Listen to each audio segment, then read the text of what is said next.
आयुष्यात first time मला वसईवरून नायगावला जायला 4 तास लागले. जायचं होतं कुर्ल्याला, पण नायगाववरूनच रिटर्न यावं लागलं. तर नमस्कार मित्रांनो, मी काही महिन्यांपूर्वी काका झालो. माझा लहान आत्तेभाऊ सिद्धेश, त्याला एक गोड क्युटी झाली, म्हणजे मला पुतणी झाली. तिचा 2 दिवस आधी बारसा होता, पण त्याच दिवशी मला कॅटरिंगची ऑर्डर होती, म्हणून मला जायला जमलं नाही. म्हणून काल मी, मम्मी आणि प्री कारने निघालो कुर्ल्याला जायला. पण ट्रॅफिक इतकं की नायगावपर्यंत गेलो आणि परत विरारला आलो. मग नेक्स्ट डे मी आणि मम्मी स्कूटीने निघालो कुर्ल्याला आमच्या क्युटीला बघायला. बघा आमचे बाबू किती गोड दिसते.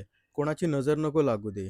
जेव्हा आम्ही घरी गेलो तेव्हा बेबी झोपली होती. मम्मीने जाऊन तिला उठवलं, खेळवलं आणि तिला कपड्यात बांधलेलं ते तिला ओपन केलं. कपडा ओपन करताच बेबीने मस्तपैकी आळस दिला. मग मी पण बेबीला हातात घेतलं आणि खेळवलं.